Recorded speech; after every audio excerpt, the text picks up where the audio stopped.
Lesson 7. Will this war never end? Listen carefully to find out how George Washington's contributions to the new nation grew.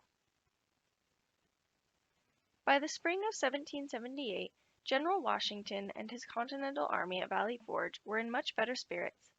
Soldiers and supplies had arrived from France. The army was better prepared, and the bitterly cold weather was behind them. They were ready to take on the British once more. Fighting continued all across the colonies, on land and on sea, and into the wilderness west of the Mississippi River. Will this war never end? People wondered. Is it worth the loss of so many lives? The war was shifting south now, and the British, under the command of General Cornwallis, felt confident that they could defeat the colonial militia at long last. Confident means certain. Why do you think that the British felt so confident or sure that they could win the war? Indeed, the British won quite a few battles in the South.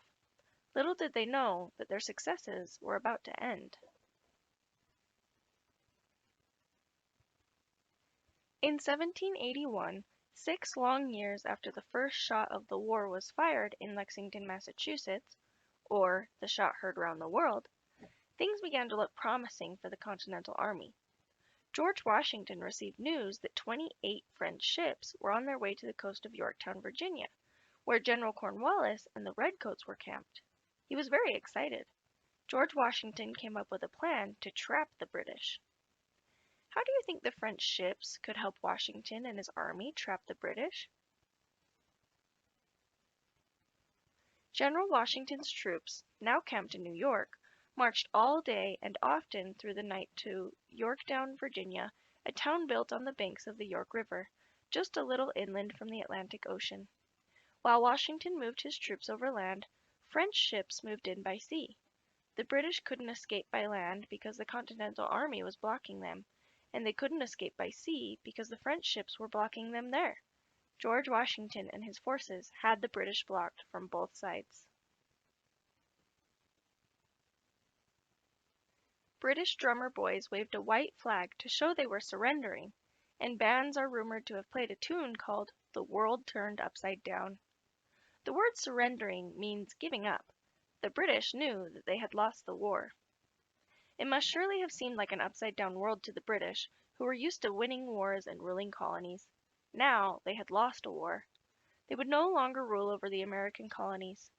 The British army was captured at Yorktown, and all the fighting in the colonies soon ended. The British sailed home, and George Washington stepped down as commander-in-chief of the Continental Army. The colonists and the British had to agree to peace, to no more fighting. Representatives from both sides met in France to work out an agreement. It took 2 years of meetings in Paris, France, to plan for peace. In 1783, Benjamin Franklin was there to sign the peace agreement that gave the American colonies their independence. Do you remember who Benjamin Franklin was? They were finally free of British rule. They would no longer have to pay taxes to the British king. Their new nation reached from Canada in the north to Florida in the south to the Mississippi River in the west. Now that the British were no longer in charge and the colonists did not have to obey the rules of a distant or faraway king, who would rule the new nation? The word charge here means to have the responsibility of watching over something. Some suggested that George Washington be made king. King? He scoffed. We have been fighting to rid ourselves of a king. Our new government must be one where people rule. But how? Why do you think George Washington did not want a king to be the leader of their new government?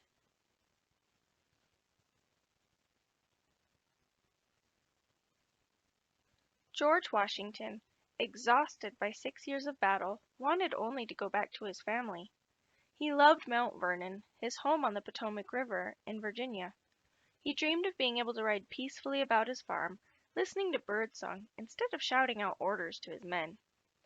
Washington's wife, Martha, had been a great help to him during the war, bringing food and clothing to his troops during their long, hard winters, and even camping out with them in their field tents.